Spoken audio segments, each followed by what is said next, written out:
trouble for calling people old because he's not old. Chris Cook. Chris is also an Olympian. We were in the Olympics in 2008 together.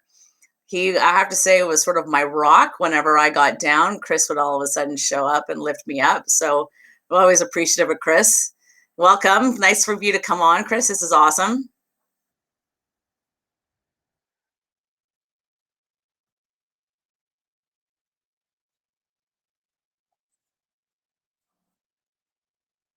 Cool. Well, I was super excited because Chris started an initiative a couple of years ago called Athlete Influencer. And, he and I talked a lot when we were going through our Olympic journeys about funding, the lack of funding, how to get funding, because it's really tough when you're trying to compete and focusing on being the best in the world of raising money. So, Chris, you started this thing called Athlete Influencer, and I'm wondering if you could share a little bit about what Athlete Influencer is all about, how you got here, and how people can get involved.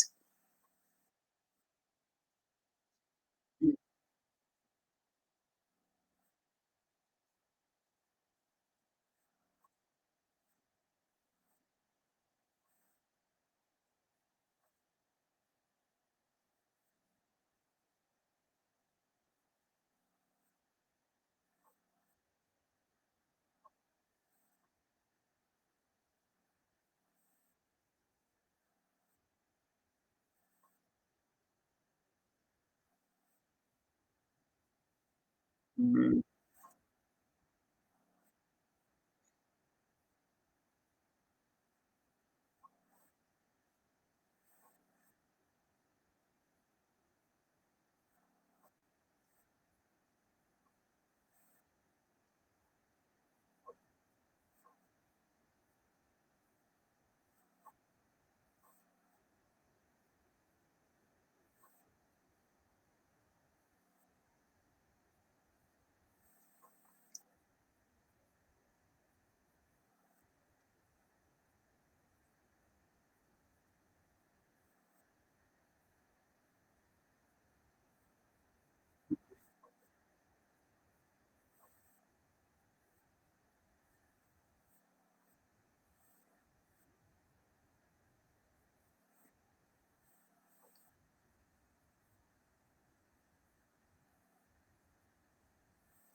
Mhm.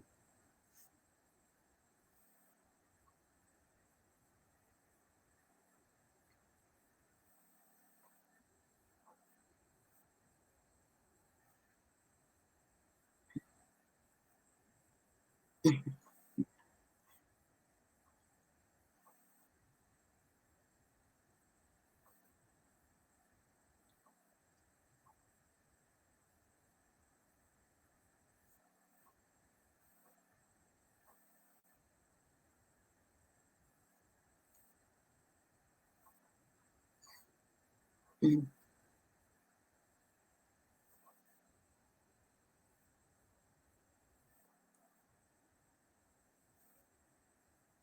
Mhm.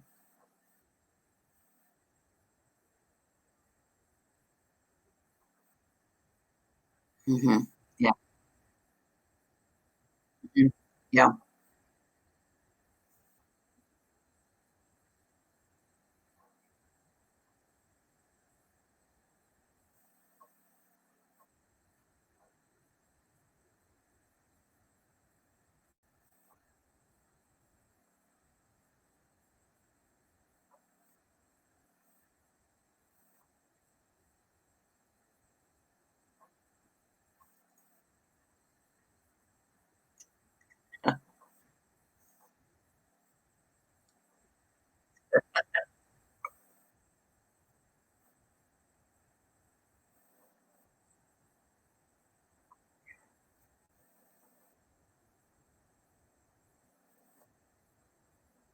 Mhm.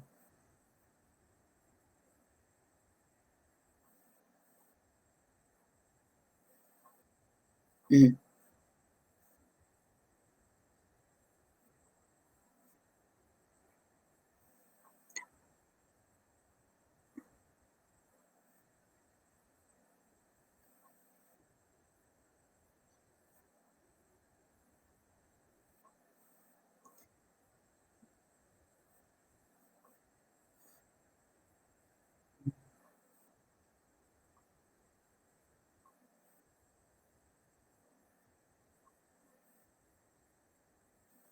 Well, I think it's cool that it's athletes supporting athletes. It's a shared experience that is unique to those of us who've been through it. And you talk about trust. There's a level of trust and understanding of what they're going through, so they know that you know what the demands on not only their time is, but their resources. And because you work with athletes across all sports, it's not just sailing, but it's all sports. That's right, correct? Across Canada. Yeah, that's fabulous. Yeah. Mhm.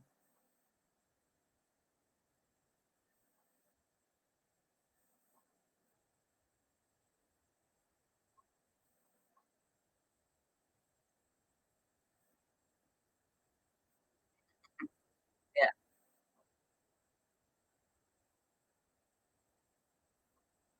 Mhm.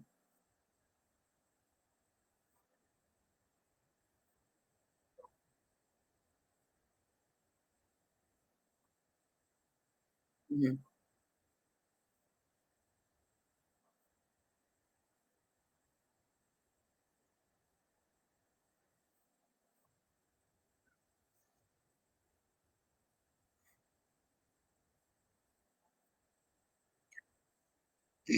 Right. Yeah.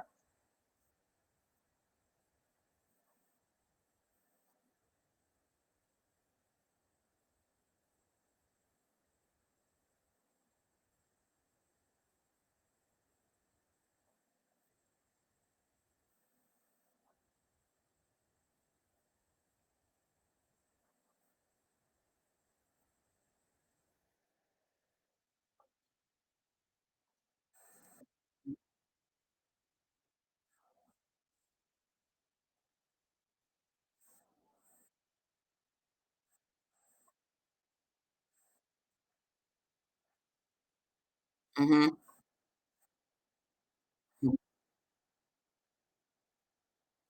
You're teaching them networking skills and how to start to develop their sphere.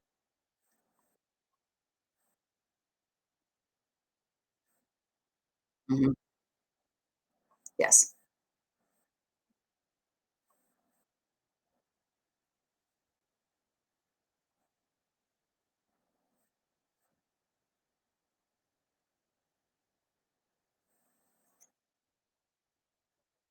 Can't hear you. Darn. Why can we not? Oh, no. Why is that? Okay. Oh, I had to start you. Okay, Oh, we're gonna start again now. Thank you for people for telling me the okay. system changed. So I'm here with Chris Cook. He's just Mm. been giving us a bit of a blurb on the athlete influencer that he has started, and I'm going to ask him to start again because it's all right.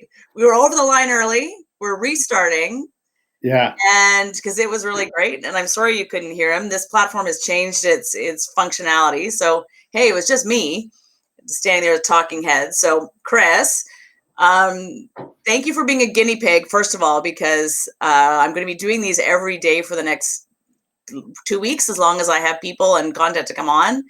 Um, and if you could share a little bit about, go back, rewind, yeah, and tell us a bit about Athlete Influencer. Maybe you can start with why you started it and the stories of athletes, and then tell us a bit more about the influencer um, company as it is right now. sure. Sorry about Um, that. Yeah, no, it's you know what, I'll be able to shorten it down now. I've got some practice, so I'll Good. shorten it down. Round two. So, why don't I'll give the high level, the elevator pitch for what Athlete Influencer is. Essentially, we're a marketing company. I can't tell if my hat's on. There we go. You look beautiful. We're a marketing company that connects athletes to their sphere. The upside for us is that connection leads to real estate deals. The athletes that we're looking for are all across Canada. We're looking to just connect with athletes that really want to make better connections in their own lives. They want to expand their sphere of influence. They want to tell better stories within their own social media through blogs or through emails, however it is they choose to connect. So that's one of the first things that we do when we connect with an athlete, is to help them tell better stories about themselves and really understand how valuable their sphere of influence really is. Not just for right now as an athlete, but when you're done being an athlete, how well you connected with people throughout your athletic career really matters, and it'll transition to whatever it is you're doing next. Let's say you do real estate. I mean, your life is going to be so much easier taking that network of people into whatever you do next. And you've translated this into a funding model that allows athletes to earn off of the connections that they've helped you make and other real estate agents make. Yeah, so that's the secondary part of what we do. And we really work to do this organically. We want the athletes to tell their own story. We don't want them to be selling anything other than what they're doing. But the secondary part of what we do is we pay the athletes for their connection to real estate deals. So, and that's where we come in. That's where, like, we do that marketing for the athletes. We connect through our own platforms, and we ask the athletes that they like, share, comment on our content, so that we reach their audience organically. Mm-hmm. Without them having to push anything and say, like if you're thinking about buying or selling your house, give me a call. That's not their job. Their job is to say, I'm amazing. I just did this training camp, or whatever is going on in their lives. Mm-hmm. And by the way, here's this really cool thing that just happened with Athlete Influencer. And so what we do is we connect up with, let's say, Martha, let's say you're an athlete right now and you've got a family friend that's thinking about selling their home. And you go, hey, listen, would it be okay if I had somebody from Athlete Influencer give you a call? They're connected up with the best real estate agents in your area, and they'll put you in contact with that agent. And if you like them, then and you guys do a real estate deal together, I get paid for that connection. Right. Is that something you'd be interested in? And if they say yes, you would pass their information along to Athlete Influencer. We would make the connection to a local real estate agent and make that happen. And we charge the real estate agent for the fee. There's no extra fee to the homeowner or anything else like that. The commission structures all remains the same, except for we take a piece for making that connection, and then we pay you from that. And if a real estate agent wanted to get involved with Athlete Influencer, Yeah. what would it be in it for them? Well, a lot more business. Let's say, especially if we're working in a major metropolitan center, like let's say you're from Halifax, for example, because that's where Lee's from. Mm-hmm. And our good friend Mike Todd happens to be my first connection in Halifax. He reached out to me. He's like, I really want to be a part of this. I want to be involved. Mm-hmm. I knew that he was a hard worker. His wife is an excellent real estate agent before he became one. It just really worked. And so what Mike did is he actually went to a fundraiser for a local sailor. And at the end of the fundraiser, he said, listen, I'm a real estate agent. I'm connected with Athlete Influencer. If anybody in the room here is thinking about buying or selling, come on over here and talk to me. I'll tell you all about Athlete Influencer and how we can help this athlete out. And he ended up getting 3 different connections. We closed a deal last week and paid. It was Luke Rutenberg, actually. Mm-hmm. a local sailor from Halifax that got $850 for Yeah. basic. And Luke wasn't even at the fundraiser. That's my favorite part. He was down in Miami training at the time, and so he made $850 for basically having a pulse, Yeah. which is awesome. Because what you and I were talking about before people could hear you was that part of the challenge that Canadian athletes and a lot of other athletes from other countries have is there's a major level of distraction or mental energy that's brought up in fundraising, and it distracts from competing. However, you don't necessarily, you have your sports skills, but you don't have necessarily your fundraising or business skills in order to be able to get you that money that you so desperately need. But just to go cap in hand it's a difficult thing to do, but it also doesn't give you any business skills to help set you up for the future. And that's really what you're trying to do. Yeah, and that's certainly was one of my biggest obstacles that I had to overcome as an athlete. A lot of people don't really realize this. Like I never asked anybody for money in my entire athletic career. I always believed that it would come with merit, that I would deserve it. And I was very fortunate that it worked out that way for me. It doesn't work out that way for everybody. And it was a matter of circumstance, not capabilities for me. I just got lucky that one of the most wealthy people in all of Canada happened to sail the kind of boat that I sail. Well, you also earned it from your own integrity and what you were putting out there. So. But there's lots of people that are world champions and they're starving to death out there. True. Yeah. And so one of the things that we really want to do is to be able to connect athletes with their networks to help them meet their equivalent of my sponsor. Because those people are out there and they want to help. And that's the thing I think that a lot of people need to understand is there are a lot of people that are connected with you as an athlete that want to help, but can't or don't know how to. Mm-hmm. And so, for the average person to donate, my first athlete was Haley Plant. And Haley, she's a kayaker, correct? Yeah, she's a canoe kayaker. Yeah. And so she worked really hard on a blog. She did a blog for almost a year.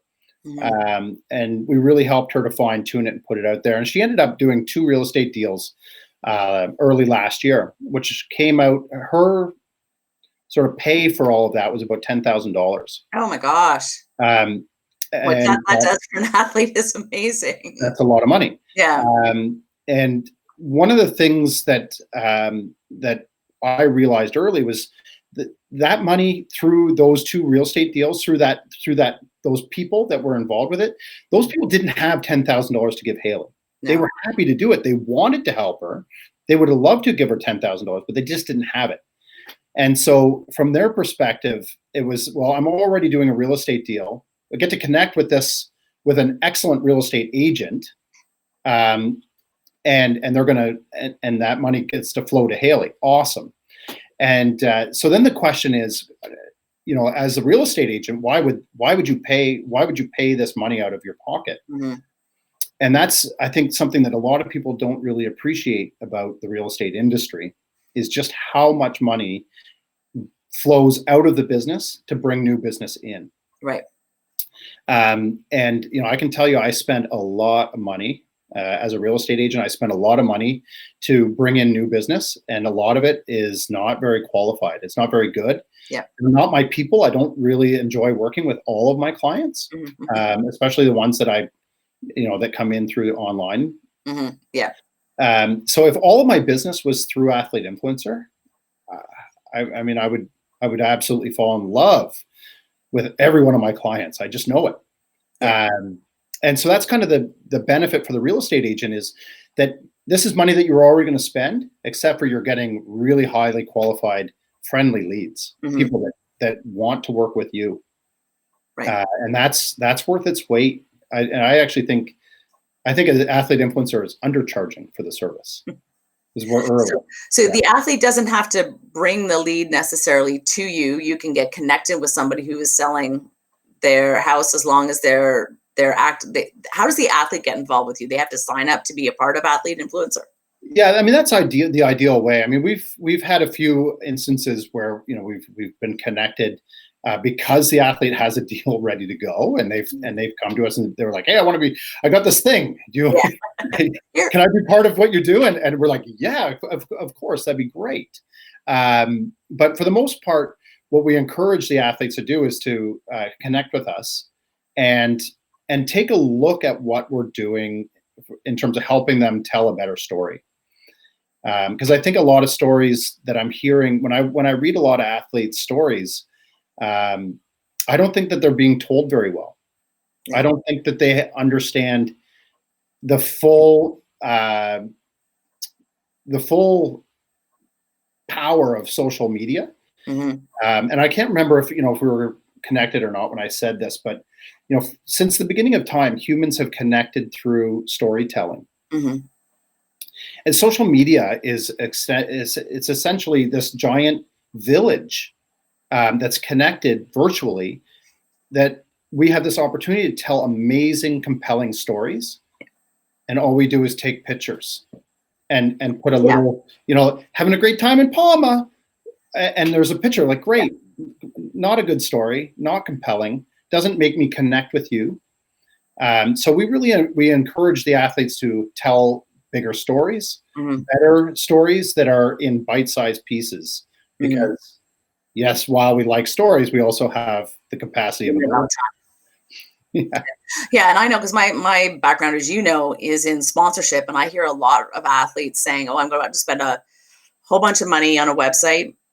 I want to create a PowerPoint presentation to get in front of a company so that I can earn a lot of money in endorsement deals." And it's like, well, that's just not going to happen unless you have some significant media generated story that's going to make a company decide to choose to give you money rather than buy an ad campaign.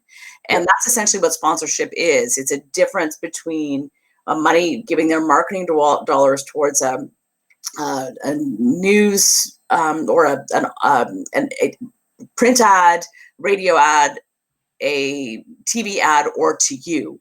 Right. So unless you can give that return on investment, a sponsorship is not really something that the majority of your athletes are going to be able to get. But most athletes have an incredible following. People are interested in their journeys. They're interested in what it is that you're doing out there to achieve this thing on a worldwide stage. And you're right, they want to be involved, but how do they get involved? And how do you get involved, from a personal level? Because oftentimes corporations have got such huge marketing machines behind them that the layers of approvals you have to go through, it's going to get cut somewhere on down the line. It's not like the 80s where the CEO can just sign a check. And that CEO was still your uncle. Exactly. Very true. Yeah, very true. But now your uncle doesn't have that sort of power anymore. No, he does not. No. So this is there are charitable organizations that do a ton of great work. Again, but you're still going a little bit cap in hand. And this, I think, gives you some skills. It's athletes supporting athletes, and it provides an opportunity to just continue to grow your network and network both for the real estate agent side, but also for the athlete side. That's right. Yeah, and I think that one of the biggest things to understand is, it's still a trade of value for money. Just, the rest of the world lives on a eat what you kill sort of mentality. It's important that I think that the lesson learned here is the more you put into this, the more you'll get out. Like Haley, for example, she spent a year writing blogs, believing that something was going to come out on the other end of it. Maybe it wasn't going to be a real estate deal, but it was definitely going to be a better following. There was going to be this reward at the end. And we live in a instant gratification sort of society now, where it's like, well, what are you going to give me to get started? Well, I'm going to give you the promise that people are going to like you a little bit more, and you're going to tell a better story, and you're going to have a skill here. And there are, you have a team that works with you that helps the athletes develop their online presence and social media presence, right? Yeah. So what we're doing right now is we're really working to systemize it. On our website, we've got a resources section And it's got some videos in there that really talk about how to do this. I'm a big believer in systemizing as much as possible, so that we can, leverage what we know. I mean, we're practicing what we preach here. So we're building out our resources section of our website so that athletes can go in there and check out what's the latest way to actually improve what you do. We want to start doing some online writing skills on how to actually put out proper stories. How long should it be? What's the spacing? How do you get people to engage? If you're doing videos, which we highly recommend, how do you put closed captioning in the bottom so that when people are sitting on the toilet, they can, or at work and they don't want someone else to hear what it is. It's usually the toilet, though. Yeah, exactly. So yeah, that's kind of what we're looking to do is to help the athletes tell those better stories. And the kickback for us is obviously, that we get to sell some real estate, which is great. And probably, I think one of the most exciting things we've had, I think we've got about 20 athletes signed up until now, which we basically just went to 20,000 athletes. We signed up with Special Olympics Ontario. Yeah, this is really exciting. So tell us a little bit more about that. Yeah, it's super exciting. We signed up with them back in December, and the goal here is for us to really expand our network and to engage at the Special Olympics level.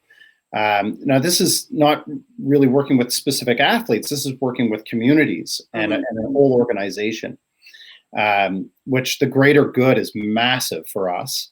The reach is incredible. And, the feel-good factor is just off the chart. Working with these athletes who really do aspire to just be better. It just feels great to do.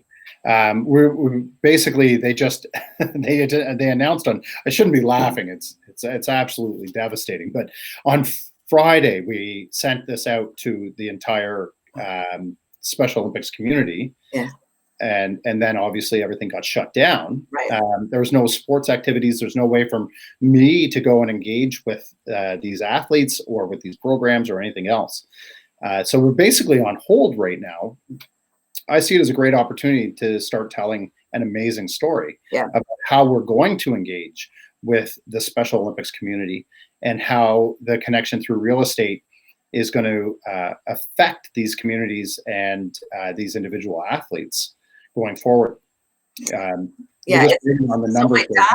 My dad was inducted in the Ontario Sports Hall of Fame with Dr. Fred. His last name will escape me, but it's Tyler Merrick's grandfather, who was actually the founder of Special Olympics. He was the doctor who did the original studies about how sport and activity enhances the lives of people who have mental disabilities like Down syndrome, etc. So that was super cool. And yeah, he's a Canadian and his grandson sales. So it's small world, small circle. Yeah, I didn't know that. Thanks for sharing that. Because I'm going to connect with Tyler and have a chat with him about that. That's it's amazing, actually. That's a great little piece that I would make actually a really nice little social media story about, how did this whole organization get started? It actually has ties to the sailing community. Yep. Really cool. Connections are being made all the time. There you go. Yeah. So we're going to wrap this up because even though my technical glitch made us go a little longer than I intended, and thanks again for being the guinea pig, but all of the information on how to get in touch with Chris, how to get involved with Athlete Influencer, or just learn a bit more about it is going to be posted in the chat notes. And if you have any questions, I'm happy to connect anybody with Chris, but he's on Facebook. And as Chris Cook and as Athlete Influencer also has its own Facebook page. So 100%. Thanks very much, Chris. We will. You're welcome. And just one last thing. We are Canada-wide. A lot of people, kind of think that because I'm from Toronto, I think this is the center of the world here. We are Canada-wide. So it's athletes from across the entire country. We are open for business. Cool. All right. Thanks so much for having me, Martha. Yeah, it's so great. I just love what you do, and I follow it very closely. I think it's amazing, and anything I can do to help, I'm happy to do that. So, thanks. We'll talk soon. Okay. See you later.